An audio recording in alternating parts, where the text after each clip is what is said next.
ആ സ്നേഹം പൂർണ്ണമാകുന്നത് അത്രയുടെ സ്നേഹത്തിലൂടെയാണെന്ന് പഠിപ്പിച്ച നമ്മുടെ സഭാരത്നം ഗീവർഗീസ് മാർ ഒസ്താത്യോ തിരുമേനി മുൻകൈയെടുത്ത് 1980 സ്ഥാപിച്ച മിഷൻ സൊസൈറ്റിയും മിഷൻ ബോർഡും ഇന്ന് സഭയുടെ ഒരുപാട് കാര്യങ്ങൾ രൂപപ്പെടുത്തിയിട്ടുണ്ട്. സെന്റ് പോൾ സുവിശേഷാലയം എന്ന ഒരു സ്റ്റഡി സെന്റർ നമുക്കുണ്ട്.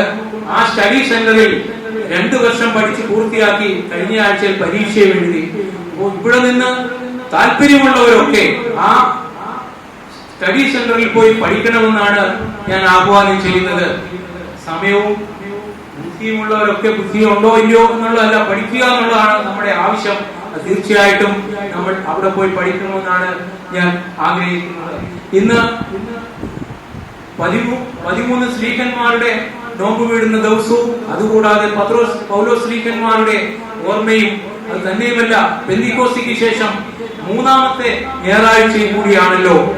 ഇന്ന് നമ്മളിവിടെ വായിച്ച് കേട്ട വേദഭാഗം പത്രോസ് ശ്ലീഹായെ യേശു തമ്പുരാൻ ഒന്നാമനാക്കുന്ന ഒരു വേദഭാഗമാണ് നമുക്കിവിടെ കാണാൻ സാധിച്ചത്. ഇവിടെ നമ്മൾ പറയുമ്പോൾ യേശു തമ്പുരാൻ സ്വർഗത്തിൽ നിന്ന് ഭൂമിയിലേക്ക് ഇറങ്ങി വന്ന് ശിഷ്യന്മാരെ തിരഞ്ഞെടുത്തു, യഹൂദയിൽ സുവിശേഷം അറിയിച്ചു, ഒരുപാട് അത്ഭുതങ്ങൾ നടത്തി, ഒരുപാട് അടയാളങ്ങൾ നടത്തി.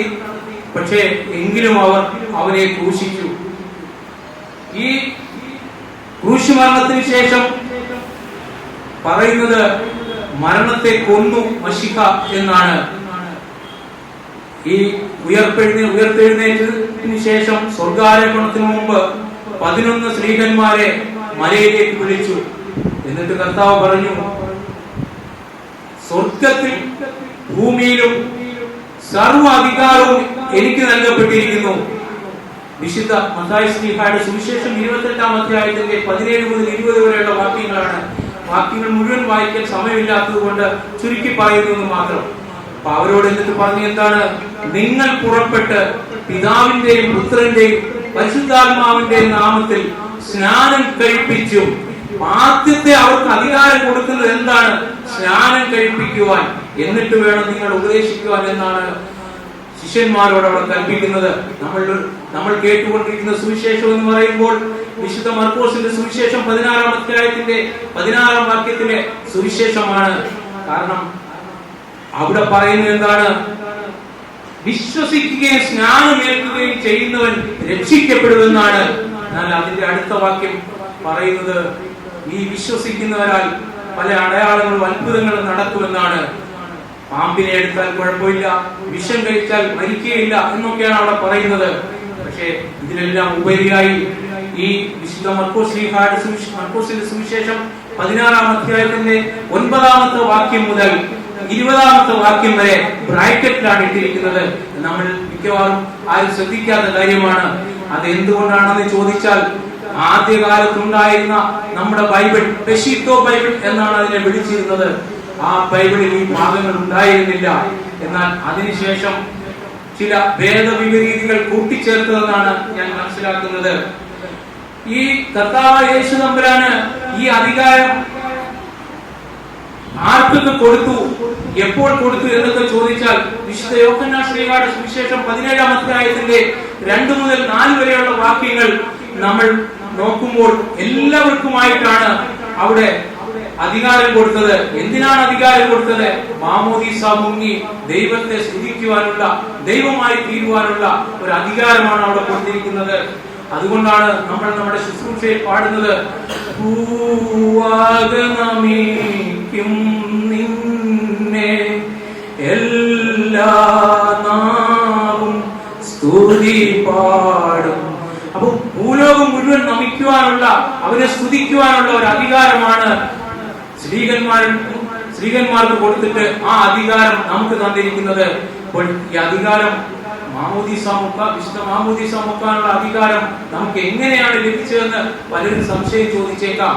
ഈ സ്ത്രീകന്മാർ അവരുടെ സ്ത്രീകന്മാർക്ക് അധികാരം കൊടുത്തു. അങ്ങനെ കൈമാറി വന്ന 2000 വർഷങ്ങൾ കൊണ്ട് കൈമാറി വന്ന അധികാരമാണ് നമ്മുടെ സഭയുടേത് വിശുദ്ധ മാമോദീസ കൊടുക്കുവാനുള്ളത് എന്നാണ് ഞാൻ മനസ്സിലാക്കുന്നത്. ഇവിടെ കർത്താവ് യേശു മിശിഹ ഈ അധികാരം എപ്പോഴാണ് ലഭിച്ചതെന്ന് ചോദിച്ചാൽ ഈ ലോകം ഉണ്ടാകുന്നതിന് മുൻപ് തന്നെ അവന് അധികാരം ലഭിച്ചതെന്നാണ് യോഹന്നാൻ ശ്ലീഹയുടെ സുവിശേഷം 17-ാം അധ്യായത്തിന്റെ 5-ാമത്തെ വാക്യത്തിൽ നമുക്ക് കാണാൻ സാധിക്കുന്നത്. ഇതിന്റെ 17-ാമത്തെ വാക്യം നമ്മൾ വായിക്കുമ്പോൾ, പിതാവേ, നീ എന്നെ അയച്ചതുപോലെ ഞാനും ഇവരെ ലോകത്തിലേക്ക് അയച്ചിരിക്കുന്നു എന്നാണ് അവിടെ പറയുന്നത്. എന്ന് പറഞ്ഞാൽ സ്ത്രീകന്മാരെയാണ് അയച്ചിരിക്കുന്നത്, അല്ലാതെ ബാക്കി ആരെയും അവിടെ അയച്ചിട്ടില്ല എന്നുള്ള ശരിയായ രീതിയാണ് അവിടെ നമുക്ക് കാണാൻ സാധിക്കുന്നത്. അപ്പോൾ ഇവിടെ അതിനുശേഷം പറയുന്നത് എന്താണ്? പിതാവേ, നീ എന്നിലും ഞാൻ നിന്നിലും വസിക്കുന്നത് പോലെ ഇവരും നമ്മിൽ ഒന്നാകേണ്ടതിന് എന്നാണ് പറയുന്നത്. അത് നമ്മൾ നമ്മുടെ ശുശ്രൂഷയിൽ പാടുന്നുണ്ട്. നാം ദൈവസുതന്മാരാകാൻ ആയുഷ്കാലത്തിൽ ചൊല്ലി. നമ്മൾ ദൈവസുതന്മാരാകാൻ വേണ്ടി മുന്നമേ തന്നെ തീരുമാനിച്ച് അത് ശിഷ്യന്മാരെ പരമേൽപ്പിച്ച് നമ്മുടെ സഭയുടെ പാരമ്പര്യത്തിലൂടെ നമുക്കത് കൈമാറി തന്നിരിക്കുകയാണ്. നമ്മൾ ദൈവസുതന്മാരാകാൻ വേണ്ടി എന്നാണ് ഞാൻ മനസ്സിലാക്കിയിട്ടുള്ളത്. അപ്പം ഇവിടെ 12 ശിഷ്യന്മാരെ തെരഞ്ഞെടുത്തതിന് ശേഷം 72 ശിഷ്യന്മാരെ കൂടി അവർ തെരഞ്ഞെടുത്തെന്നാണ് ബൈബിൾ പറയുന്നത്. അപ്പോൾ ഈ 72 പേരും 12 ശിഷ്യന്മാരും കുറെ കേൾവിക്കാരും അവിടെ നിൽക്കുമ്പോൾ യേശു തമ്പുരാൻ പറയുകയാണ്, നിങ്ങൾ എന്റെ മാംസം ഭക്ഷിക്കണം, നിങ്ങൾ എന്റെ രക്തം കുടിക്കണം. അപ്പോൾ അവിടെ കേട്ടുകൊണ്ട് നിൽക്കുന്നവരൊക്കെ പറഞ്ഞു, അയ്യോ, ഞങ്ങളെ കൊണ്ട് സാധിക്കില്ല, ഞങ്ങൾക്ക് എങ്ങനെയാണ് നിന്റെ മാംസം ഭക്ഷിക്കാൻ സാധിക്കുന്നത് എന്ന് ചോദിച്ചു. അവരെല്ലാം അവിടെ നിന്ന് പോയി. 72 പേരും പോയി, മറ്റു കേൾവിക്കാരും പോയി. അപ്പോൾ അവശേഷിച്ചത് 12 ശിഷ്യന്മാർ മാത്രമാണ്. ഈ 12 ശിഷ്യന്മാർ അവശേഷിച്ചപ്പോൾ കർത്താവ് തന്റെ വാക്ക് മാറ്റിയോ? ഒരിക്കലുമില്ല. നമ്മൾ പാടുന്നത് വാക്ക് മാറാത്തവനെന്നാണല്ലോ. അവിടെ കർത്താവ് പറയാണ്, നിങ്ങൾക്കും വേണമെങ്കിൽ പോകാം, പക്ഷേ ഞാൻ എന്റെ വാക്ക് മാറത്തില്ല. എന്റെ മാംസം നിങ്ങൾ ഭക്ഷിക്കണം, എന്റെ രക്തം നിങ്ങൾ കുടിക്കണം. അവസാനം മാളികയിൽ, വിരിച്ചൊരുക്കിയ മാളികയിൽ, അതാണ് നമ്മുടെ വിശുദ്ധ കുർബാനയിൽ വിരിച്ചൊരുക്കിയ സ്ഥലത്ത് നമ്മൾ വിശുദ്ധ കുർബാന അർപ്പിക്കുന്നത്. നമ്മൾ വിശുദ്ധ കുർബാന അർപ്പിക്കുമ്പോൾ നമ്മൾ ആ മാളികയിലാണെന്നുള്ള ബോധ്യത്തോടു കൂടിയാണ് നമ്മുടെ വിശുദ്ധ കുർബാന അർപ്പിക്കുന്നതെന്നാണ് നമ്മുടെ പാരമ്പര്യം പറയുന്നത്. ആ വിശുദ്ധ മാളികയിൽ വെച്ച് കർത്താവ് പറയുകയാണ്, അപ്പം എടുത്തു അവർക്ക് കൊടുത്ത് ശിഷ്യന്മാർക്ക് കൊടുത്തിട്ട് പറഞ്ഞു, നിങ്ങൾ വാങ്ങി ഭക്ഷിക്കുകയും, ഇതെടുത്ത് കഴിക്കാനല്ല പറഞ്ഞത്, എന്റെ കയ്യിൽ നിന്നും വാങ്ങി ഭക്ഷിക്കുകയും. നിങ്ങൾ വീഞ്ഞെടുത്ത് അവർക്ക് കൊടുത്തിട്ട് പറഞ്ഞു, ഇത് എന്റെ രക്തമാകുന്നു, നിങ്ങൾ ഇത് വാങ്ങി പാനം ചെയ്യുകയും. ഇതൊന്നും അവരോട് എടുത്തു കഴിക്കാൻ പറഞ്ഞില്ല. എല്ലാം അവരോട് പറഞ്ഞത് എന്നിൽ നിന്നും വാങ്ങി ഭക്ഷിക്കുവാനാണ്. എന്ന് പറഞ്ഞാൽ നമ്മൾ ഓരോരുത്തരും ക്രിസ്തുക്കളായി മാറണം എന്നുള്ളതാണ് അതിന്റെ അടിസ്ഥാന തത്വം എന്നാണ് ഞാൻ മനസ്സിലാക്കിയത്. നമ്മൾ ഓരോരുത്തരും നമ്മുടെ മാംസം ഓരോരുത്തർക്കും മറ്റുള്ളവർക്ക് ഭക്ഷിക്കാൻ കൊടുക്കണം, നമ്മുടെ രക്തം മറ്റുള്ളവർക്ക് പാനം ചെയ്യുവാൻ കൊടുക്കണം. എങ്കിൽ മാത്രമേ ക്രിസ്തു പഠിപ്പിച്ച ആ വഴിയിലൂടെ നമുക്ക് നടക്കുവാൻ സാധിക്കൂ എന്നാണ് ഞാൻ മനസ്സിലാക്കുന്നത്. എന്ന് പറഞ്ഞാൽ മറ്റുള്ളവരെ നമ്മളായി കാണണം, മറ്റുള്ളവരെ ക്രിസ്തുക്കളായി കാണണം. നമ്മൾ ഓരോരുത്തരും ക്രിസ്തുക്കളാകാനുള്ള അധികാരം നമുക്ക് തന്നപ്പോൾ നമ്മൾ ഓരോരുത്തരും ക്രിസ്തുവിന്റെ മാതൃകയിലൂടെ ജീവിക്കണം എന്നാണ് എനിക്ക് പറയാനുള്ളത്.